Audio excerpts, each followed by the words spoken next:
মাছটা আমাকে দিয়ে যা। আমার জঙ্গল দিয়ে মাছ নিয়ে তুই বাড়ি ফিরে যেতে পারবি না। এমন সময় আমি অবাক বিস্ময়ে যা দেখলাম তা দেখে আমার শরীর ভয়ে শিউরে উঠল।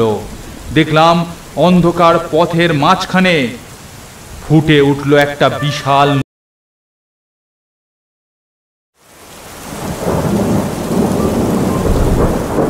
ট্রেন এসে যখন স্টেশনে দাঁড়ালো তখন চারিপাশে রাত ঘন হয়ে এসেছে। বাইরে অঝোর নয়নে বৃষ্টি হয়ে চলেছে।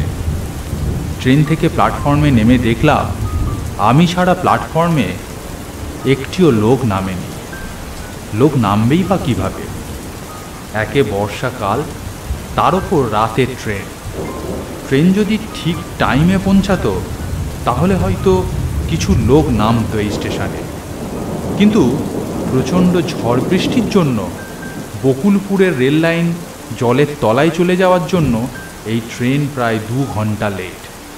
বাড়ি থেকে বেরোনোর সময় গিন্নিকে বলে এসেছিলাম আজ বাড়ি ফেরার সময় একটা ভালো সাইজের ইলিশ নিয়ে যাব। আজ রাতে সর্ষে ইলিশ দিয়ে ভাত খাবো। কথা মতো স্টেশনের বাইরে নকুলকেও বলে রেখেছিলাম আজ আমার জন্য একটা বড় সাইজের ইলিশ রাখবে।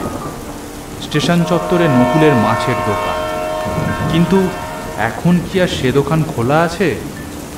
এ ট্রেন পৌঁছানোর কথা ছিল 7টায়, আর এখন প্রায় 9টা বাজতে গেল। শহর অঞ্চলে 9টা এমন কিছু না হলেও পাড়া গাঁয়ে 9টা মানে গভীর রাত। ট্রেনটা আমাকে নামিয়ে দিয়ে হেলতে দুলতে স্টেশন ছেড়ে রওনা দিল। আমিও আর না দাঁড়িয়ে স্টেশনের বাইরের দিকে হাঁটা দিলাম। দেখা যাক কপালে কি আছে। বাইরে বেরিয়ে দেখলাম সব দোকান বন্ধ, কেবল দূরে একটা টিমটিম করে আলো জ্বলছে। আরে ওই যে নকুলের দোকান খোলা রয়েছে। কপালটা তাহলে মন্দ নয় বলতে হবে।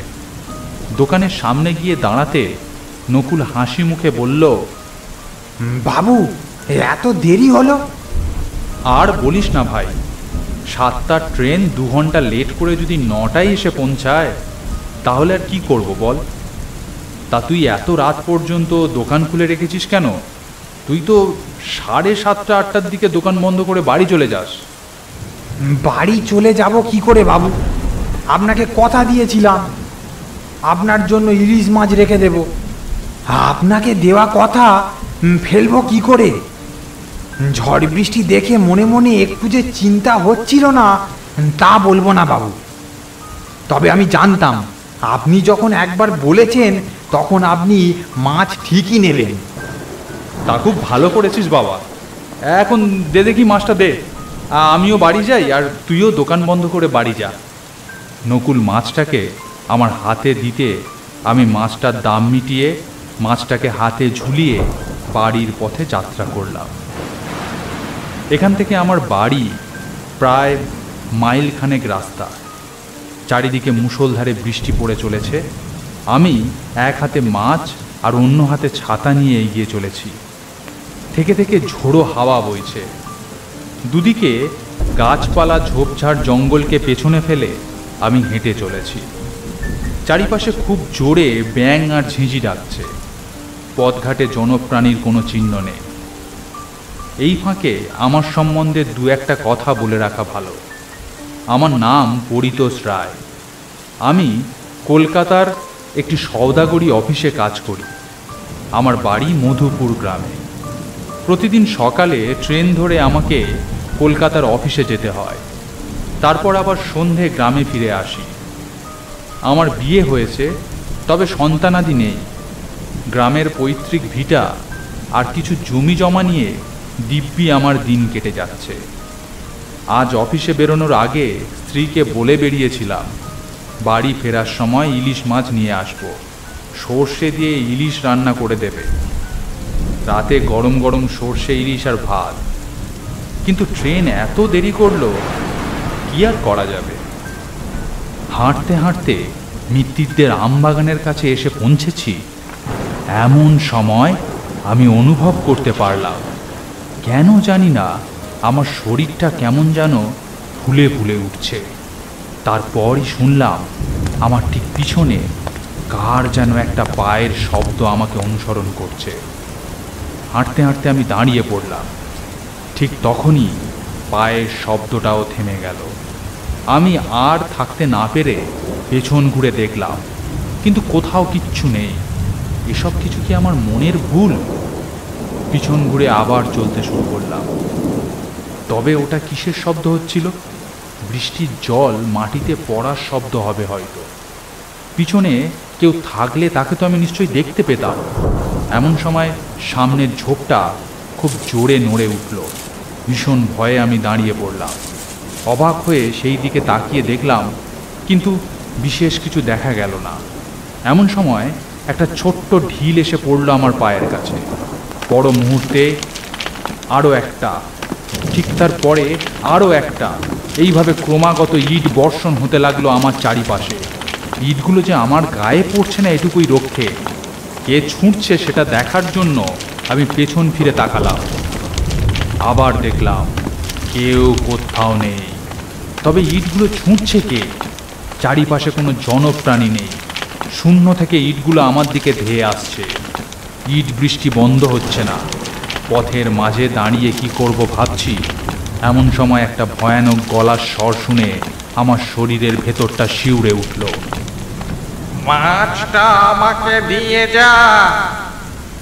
আমার জঙ্গল দিয়ে মাছ নিয়ে তুই বাড়ি ফিরে যেতে পারবি না। কে তুমি? কোথা থেকে কথা বলছো? যদি সৎ সাহস থাকে তাহলে সামনে এসে কথা বলো। কি ভেবেছো? আমাকে ভয় দেখিয়ে আমার এই মাছটাকে দখল করবে? ওটি হবে না। এই মাছটা আজকে আমার পেটেই যাবে। ঝোপের আড়ালে লুকিয়ে কাপুরুষের মতো ঢিল ছুটছো কেন? সামনে এসো, হয়ে যাক আমার সাথে এক হাত। আমি এত দূর বলেছি।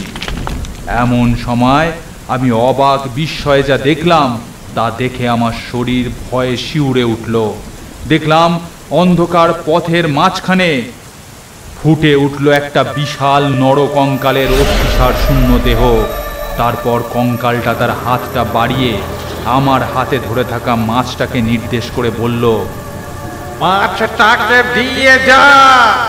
ওই মাছটা আমার। আমাকে না দিয়ে ওই মাছটা নিয়ে তুই বাড়ি ফিরে যেতে পারবি না। কিছুক্ষণ স্তম্ভিতের মতো কেটে গেল কয়েকটা মুহূর্ত। বুঝতে পারলাম আমার হাত পা আড়ষ্ট হয়ে গেছে।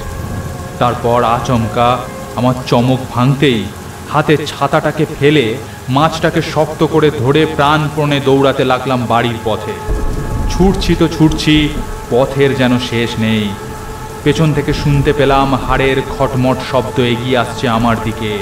তার সাথে সেই ভয়ঙ্কর গলার স্বর প্রতিধ্বনিত হচ্ছে আকাশে বাতাসে। মাছটাকে দিয়ে যা। যার উপর আমি একবার নজর দিয়েছি সেই মাছ তুই খেতে পারবি না।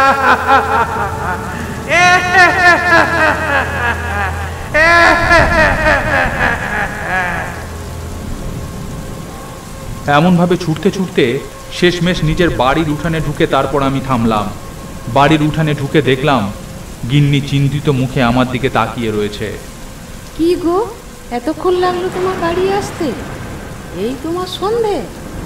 অফিসে কি কাজের চাপ ছিল? এত দেরি হলো যে? গিন্নিকে আসল কথা চেপে হাতের মাছটা দিয়ে বললাম, তাড়াতাড়ি এটা রান্না করে ফেলো। এই মাছ রেখে দেওয়া যাবে না।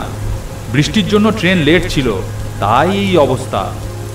রাস্তায় কি দেখেছি তার কথা গিন্নিকে আর বললাম না।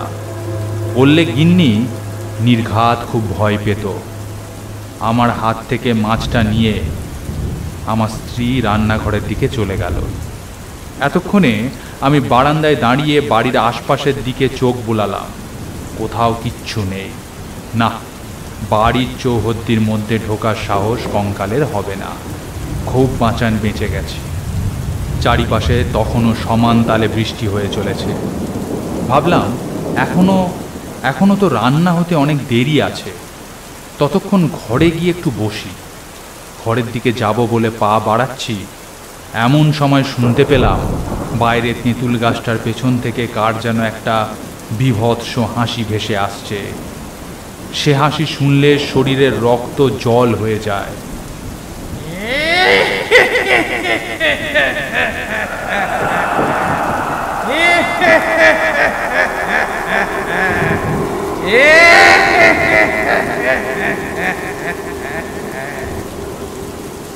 একবার নয়, বেশ কয়েকবার হাসিটা হয়ে ঠিক যেমন আচমকা শুরু হয়েছিল তেমন আচমকাই থেমে গেল। আমিও তারপর বিশ্রাম নিতে ঘরের মধ্যে চলে গেলাম। রাত তখন 10:30টার মতন বাজে। গিন্নি নিজে এসে আমাকে ডাক দিল। ওই গো, চলো, রান্না বান্না সব হয়ে গেছে, এবার খাবে, চলো।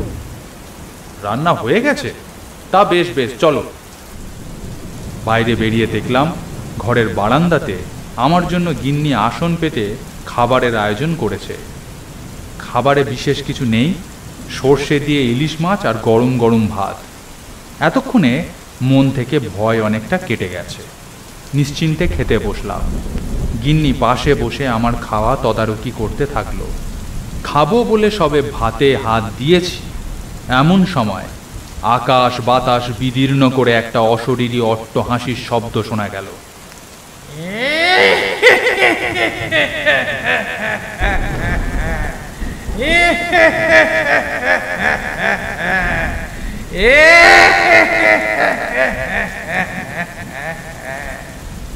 সে শব্দ শুনে আমার শির দাঁড়া দিয়ে একটা হিমশীতল স্রোত বয়ে গেল। আমার গিন্নি ভীষণ ভয় পেয়ে যেদিক থেকে শব্দটা আসছিল সেই দিকে তাকালো। শব্দটা আসছিল বাড়ির বাইরে তেঁতুল গাছটার দিক থেকে। এবার আমিও সেই দিকে তাকালাম। প্রথমে কিছুই দেখতে পেলাম না। দেখলাম ঝোপঝাড় জঙ্গল নড়ে উঠছে ক্রমাগত। তারপর দেখলাম ঝোপঝাড় জঙ্গল ফাঁক হয়ে গিয়ে সেখান থেকে একটা কঙ্কালের বিশাল লম্বা হাত এগিয়ে আসছে আমার দিকে। হাতটা লম্বা হতে হতে বাড়ির পাঁচিল টপকালো। তারপর সেটা বাড়ির উঠান টপকে বারান্দাতে প্রবেশ করলো। এ দৃশ্য দেখে গিন্নি বাবা গো মা গো করে অজ্ঞান হয়ে মেঝেতে পড়ে গেল। বাবা গো, মা গো, গেলাম গো। আমি অবাক বিস্ময়ে দেখলাম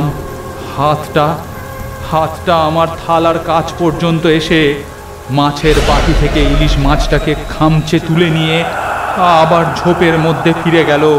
এবং তারপর শোনা গেল একটা বীভৎস অমানুষিক হাসির শব্দ। এমন ভয়ঙ্কর শব্দ শুনতে শুনতে বোধহয় মাথার ঠিক ছিল না।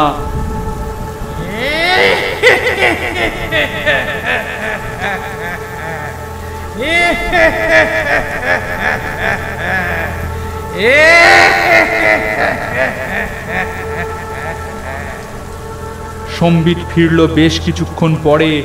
ছুটে গিয়ে গিন্নিকে তুলে চোখে মুখে জল দিয়ে ঘরের বিছানাতে শোয়ালাম। বেশ কিছুক্ষণ সেবা শুশ্রূষার পর গিন্নির জ্ঞান ফিরল। আমি তাকে বাড়ি ফেরার সময়ের সমস্ত ঘটনা খুলে বললাম। শুনে গিন্নি ভীষণ ভয় পেয়ে গেল। গিন্নি ভয়ে ভয়ে বলল, এই মাছ বয়ে বাড়ি নিয়ে আসা তোমার মোটেও উচিত হয়নি। মাছের সাথে ওই প্রেত আমাদের বাড়ি পর্যন্ত এসেছে। ভগবানের আশীর্বাদ আমাদের উপর যে আমাদের বিশেষ কোনো ক্ষতি হয়নি, কিন্তু হলে অনেক কিছু হতে পারত। এই তুমি মেজবুতে চক্করে পড়েছিলে, ভগবান আমাদের রক্ষা করেছেন। মৃত্যুদের বাগানের দিক থেকে আর রাতে বাড়ি ফিরো না, তার চেয়ে গ্রামের বটতলার মোড় ঘুরে বাড়ি এসো। রাস্তা একটু বেশি হলে কি হবে, ও পথে এসবের উপদ্রব নেই। গল্পটি ভালো লাগলে একটি লাইক করুন। এরকম আরও গল্প দেখতে চাইলে চ্যানেলটি সাবস্ক্রাইব করে পাশের বেল বাটনটি প্রেস করে দিন, কারণ ভবিষ্যতে এখানে আরও এরকম গল্প আসতে চলেছে।